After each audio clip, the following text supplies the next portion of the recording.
Hello दोस्तों, YouTube channel subscribe कर लें, क्लिक बेल आइकन को प्रेस कर दें ताकि साउंड नोटिफिकेशन आपको मिलते रहे। जेआईबी सेबी और बैंक प्रमोशन संबंध से हमने बात करा बैंक ऑफ इंडिया का प्रमोशन एग्जाम का प्रीवियस ईयर क्वेश्चन से कलेक्ट ऑफिसर का। यहाँ पे क्वेश्चन बैंक स्टार्ट करने से पहले एक छोटा सा अनाउंसमेंट है। जो bank of India promotion exam का कलेक्ट ऑफिसर का हमारे पास प्रॉपर कोर्स कंटेंट होता है जो कि purely for bank of India promotion exam के लिए रहता है। इसमें आपको वीडियो लेक्चर कोर्सेज हो जाएंगी, ज्ञान ज्योति की वीडियो कोर्सेज हो जाएंगी, विजेता की वीडियो कोर्सेज हो जाएगा, संदीपनी का वीडियो कोर्स हो जाएगा, नोट्स हो जाएगा पीडीएफ में, 3,000 सेट ऑफ क्वेश्चन बैंक हो जाएगा, 20 मॉक टेस्ट हो जाएगा। प्राइस रखा गया 2,000 रुपये 6 महीने की वैलिडिटी के लिए, 3,000 रुपये लाइफ लॉन्ग वैलिडिटी के लिए। पहला सवाल पाइए। पहला सवाल क्या है? A TDR account holder is reported dead, one nomination is there in account, TDR maturing after 3 years, nominee can request. तो बोला टीडीआर अकाउंट होल्डर मर गया ऐसे रिपोर्ट किया गया है, एक नॉमिनेशन उस अकाउंट में है, टीडीआर मेच्योर हो रहा है 3 साल के बाद, ठीक है। नॉमिनी रिक्वेस्ट कर सकता है क्या चीज़ के लिए? ए ऑप्शन है फॉर प्रीमेच्योर पेमेंट के लिए, क्या वो कर सकता है? बिल्कुल कर सकता है। बी ऑप्शन है to continue till its maturity, कर सकता है क्या? बिल्कुल कर सकता है। डी ऑप्शन है to replace the name of the deceased with his name, ऐसा नहीं कर सकता है, रिप्लेस नहीं कर सकता, जो मरे हुए इंसान की जगह अपना नाम डलवा दे। डी ऑप्शन है फॉर आइदर ए और बी, ए और बी में कुछ भी चला जाए वो कर सकता है। प्रीमेच्योर पेमेंट भी आप ले सकते हो या मेच्योरिटी तक कंटिन्यू कर सकते हो, आप आपकी मर्जी। D option. क्वेश्चन नंबर 2 में आइए।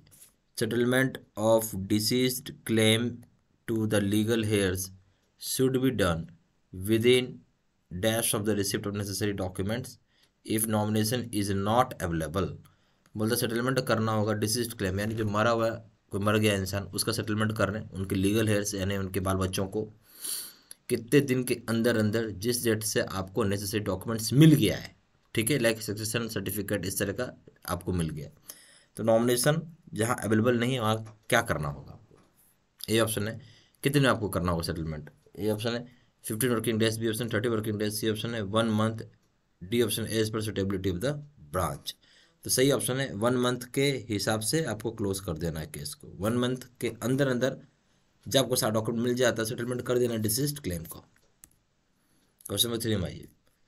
If settlement if settlement amount, ध्यान से सुनिएगा, if the settlement amount is ₹2 lakh which is correct from the following. Settlement amount 2 lakh रुपए है तो इनमें से कौन सी बात सही है वो बताइए आप। ए ऑप्शन हो गया आपका, बोलता है कि stapled indemnity letter signed by all the heirs and 2 or more securities of good standing for twice the amount. बोलता है स्टेपल्ड इंडेमनिटी लेटर होना चाहिए। अगर सेटलमेंट अमाउंट 2 लाख रुपए से ज़्यादा है तो इसमें से कौन सी बात सही है आपसे पूछ रहा है, ठीक है। तो बोलते स्टेपल्ड इंडेमनिटी लेटर होगा जो साइन किया सारे हेयर्स के द्वारा होगा, 2 और सिक्योरिटीज होगा जो कि दुगना अमाउंट जितनी आप क्लेम कर रहे हो सेटलमेंट से दुगना अमाउंट का सिक्योरिटीज वो देगा। बात सही है, बिल्कुल सही है, सही है। बी ऑप्शन है stamped indemnity letter signed by all heirs 1 or more securities for twice the amount involve. पर यहाँ पे क्या हो गया, 1 or more नहीं होगा, यहाँ पे 2 होता तो ठीक होता, इसलिए गलत हो गया ये। सी ऑप्शन हो गया stamped indemnity letter signed by all heirs and 1 or more securities of good standing thrice the amount.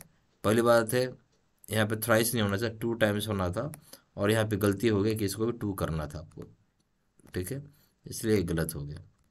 D option है unstamped indemnity letter signed by all heirs 1 or more securities of good standing twice the amount. पहला बात है 1 तो होगा ही नहीं, यहाँ पे 2 होना था, और दूसरा बात अनस्टैम्प्ड की जगह आपको स्टैम्प्ड करना था, इसलिए गलत हो गया।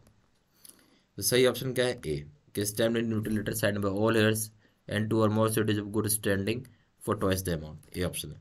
क्वेश्चन नंबर 4 में आइए। फॉर में क्या बोलता है? Embossing of branch and branch code is compulsory on locker case, how many digits are embossed on the locker case. बोलता है कि जो लॉकर केस के ऊपर हम बैंक एम्बॉस करवाता है, बैंक एम्बॉस करवाता है लॉकर केस के ऊपर कंपल्सरली क्या कराएगा? Branch code. कितने डिजिट्स का एम्बॉसमेंट होता है लॉकर की के ऊपर? ए ऑप्शन है A5, बी ऑप्शन है 6, सी ऑप्शन है 4, डी ऑप्शन है 3, बताइए। जहाँ सही ऑप्शन हो जाएगा 6, 6 डिजिट का इम्बॉसमेंट कराता है। कितना डिजिट कराता है? 6 डिजिट कराता है वो। क्वेश्चन 5 में आइए। A customer approaches your branch for hiring of a locker to record the terms and conditions which are to regulate the relationship. The lease deed will be executed, will be required to be stamped as. बोलते हैं जो customer होता है approach करता है branch को ताकि higher किया जा सके लॉकर को, यहाँ पे रिकॉर्ड किया जाता है क्या टर्म्स एंड कंडीशंस होते हैं ताकि उसको हम रेगुलेट कर सके इस तरह रिलेशनशिप जहाँ पे लीज डीड को हमें एग्जीक्यूट करना होता है। और यहाँ पे क्या चीज़ ज़रूरी होता है स्टैम्प करने के लिए, वो पूछ रहा है आपसे।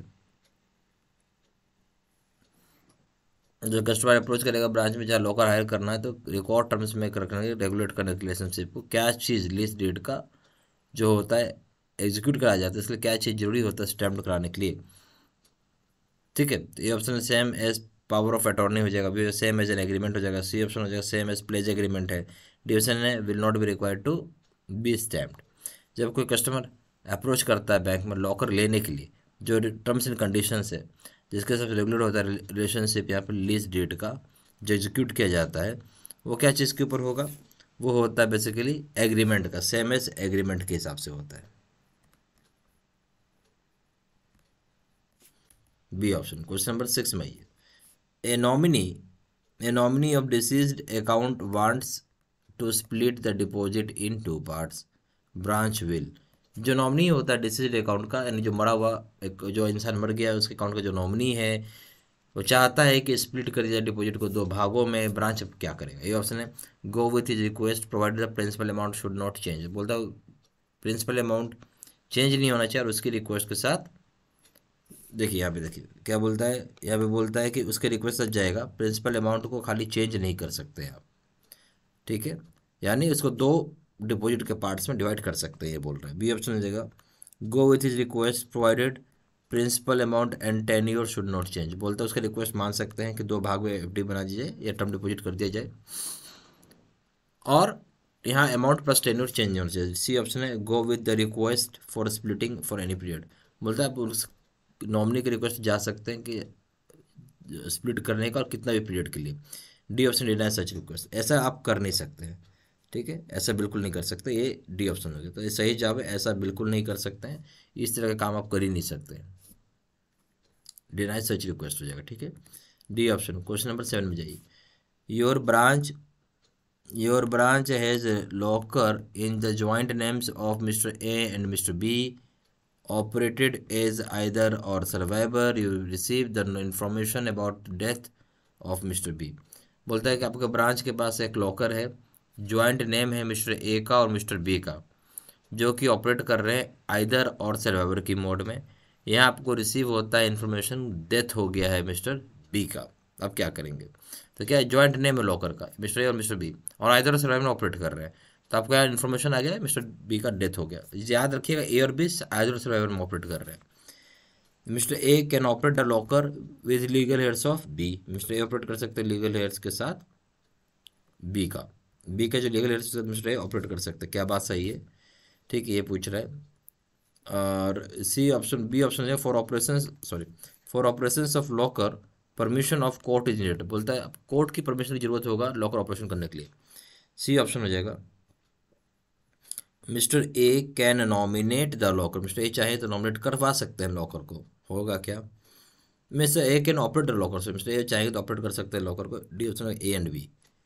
देखिए जब कोई इंसान मर जाता है लॉकर के केस में, जहाँ वो ज्वाइंट लॉकर है, ठीक है, ज्वाइंट नेम पे ए और बी, और दोनों में से कोई भी ऑपरेट कर सकता है, आइदर और सर्वाइवर है। जब आइदर और सर्वाइवर आ गया तो सीधा सा बात है, कोई इसमें लीगल हेयर्स का झंझट नहीं है, ना ही कोई कोर्ट परमिशन का झंझट है। ठीक है, सीधा सीधा वो ऑपरेट कर सकता है लॉकर को, तो सही ऑप्शन हो जाएगा सी। ठीक है, क्वेश्चन नंबर 8 में आइए। For customers convenience in banking services, DFS has issued an ease directives for online tracking of the status claim. What is the full form of ease? तो बोलते हैं कस्टमर कन्वीनियंस के लिए जो बैंकिंग सर्विसेज में DFS ने issue किया है ईज डायरेक्टिव्स, जहाँ पे ऑनलाइन ट्रैक कर सकते हैं स्टेटस ऑफ क्लेम का। फुल फॉर्म ईज का क्या है? ए ऑप्शन है enhanced access and service excellence, B option है E access and service excellence, C option है excellence all time and service enhancement, D option है to make services easy, name is given।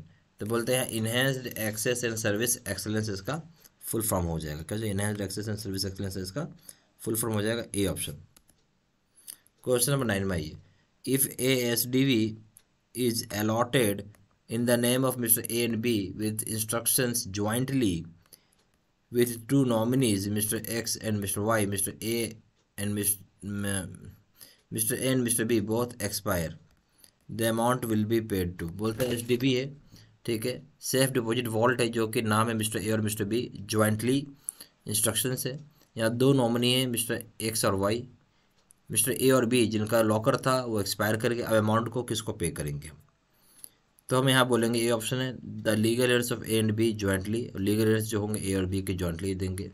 B option हो जाएगा the first nominee of Mister X, जो पहला nominee होगा Mister X का। C option है both nominees jointly Mister X and Y, Mister X and Y के nominees को jointly pay किया जाएगा। डी ऑप्शन है both nominees and legal heir jointly, वो दोनों नॉमिनी और लीगल हेयर को ज्वाइंटली पे किया जाएगा। जब कहीं भी नॉमिनी आ गया तो लीगल हेयर का तो पिक्चर ही नहीं आता, और चूँकि ज्वाइंटली है तो आपको यहाँ पे नॉमिनी को ज्वाइंटली ही पे करना होगा, सारा चीज़ आप पे करेंगे उसको। तो दोनों ऑप्शन हो जाएगा, जो बी ऑप्शन हो जाएगा कि मिस्टर एक्स और वाई जो नॉमिनी है मिस्टर ए और बी के, ज्वाइंटली आप इनको सामान हैंड ओवर कर देंगे या पे कर देंगे, सी ऑप्शन। क्वेश्चन 10 में आइए, if SDV is allotted in the name of Mister A and B instructions jointly without nominee Mister A and B, Mister A Mister B dies, amount will be paid to.